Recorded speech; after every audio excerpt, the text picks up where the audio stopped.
Spoilers ahead for The Menu.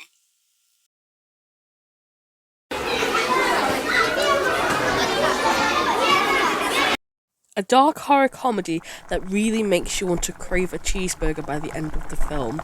Hello everyone and welcome to Eververse Game, and today we're doing a beginner's guide to The Menu, made by Searchlight Pictures. It came out at the end of last year or beginning of this year, I think, depending on which country you're in. But this was a film that I really enjoyed, and it was a film that I needed to see, you know what I mean? Like, I hadn't seen a film quite like that in a while. I kept saying I want original things, and this was original and it was amazing, and I'm so glad I watched it. I recommend it to anyone. It is horror but not gory, you know what I mean? It's more of a thriller. It makes you think, and it is satire, but not in a way that makes you immediately think, oh god, this is satire. No, this is a really good film and I highly recommend watching it. And today we're going to look at the three titular characters of the film, so sit back, relax and enjoy, and let's open The Menu. The main character of The Menu is Margot, played by Anya Taylor-Joy.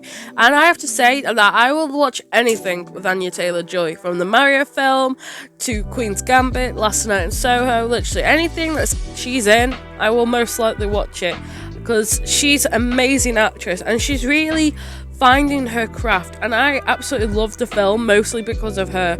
Like, you definitely root for her character. There's some films where the main protagonist, something happens to her and I don't care, but with this character I'm like, oh my god, I don't want her to die. She does not deserve to die, you know what I mean? And obviously she doesn't. She does make it out at the end of the film, but I absolutely loved Margot. She was an amazing character, and she was a really commentary on service workers, because in the film we find out that her service is, sexual service, and it isn't frowned upon. It's just her and the chef can look at each other and think, huh, we're the same. The second, I wouldn't really call him a protagonist, but the second main character of the film is Tyler, played by Nicholas Hoult. Now, like Anya Taylor-Joy, I will watch most things with this actor. I absolutely love Nicholas Hoult, from X-Men, from, what's it called? I'm drawing a blank, what's it called? Mad Max. I absolutely love this actor. I love him in The Great. He's one of the things that really solidified how much I love Nicholas Hoult, by watching The Great. But in this film, I tell you what, he is the most annoying character ever. And although the ending to his character is slightly sad, I'm like, thank God he's dead. Jesus Christ. But he is a victim of, I want to say, food culture. He doesn't really truly love the food aspect of the culture. He wants to please the chef, and obviously it just doesn't go his way. It's like a stab in his heart. And when you find out that he knew they were all going to die in the film, it just makes you're like, what? Yeah, because you find out that he has known that they're going to die, so he don't want to bring his actual girlfriend. He's like, oh, I need a +1, I can't go on my own. I'll get this random woman to come with me, and oh, she's going to die, but I'll try some nice food, I guess. Oh my god, you want to slap him, honestly. When Margot goes over the table and tries to beat the shit out of him, I'm like, yeah, Margot, whack him. Kill him now. Now, I have to say, I'm very torn of what to class the Chef Slowik as.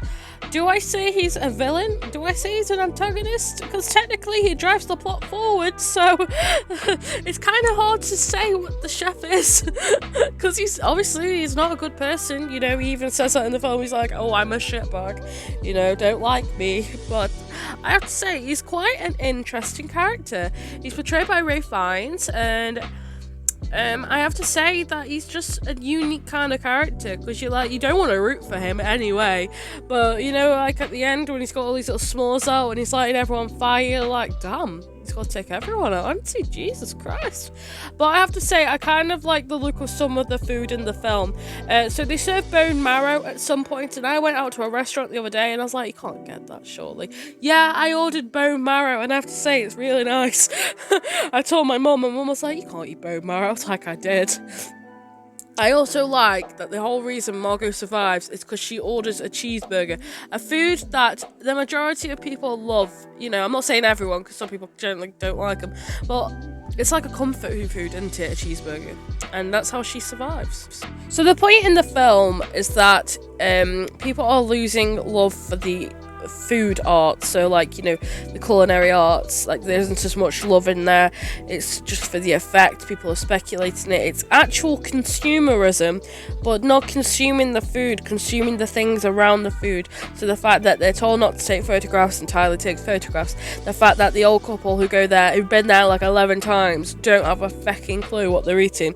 He says name one dish and she says cod, and he says halibut. You know, it's a really good take on it, especially people who work in the service industry. I have, and you go and people don't always appreciate it. They're just going there for the sake, because food is something that we need to survive, but there is a certain art to somehow some people serve the food. And Chef Slowick has also lost love and appreciation for his art, and it's Margot that makes him smile again just by him cooking a cheeseburger. You know, a simple thing, but it's something he loved. He's reminded of his past, and it's just a really good commentary on, you know, art, speculation, and consumerism.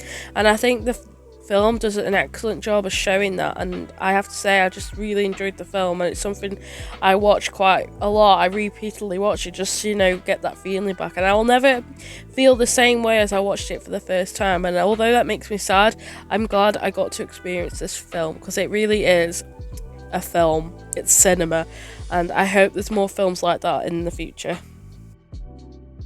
So that's come to the end of another beginner's guide, and I really hope you guys enjoyed this. I know it's a little bit different from the first three, picking a film instead. I'm not entirely sure what to pick for next time. I'm tempted to do a video game, but I'm not entirely sure.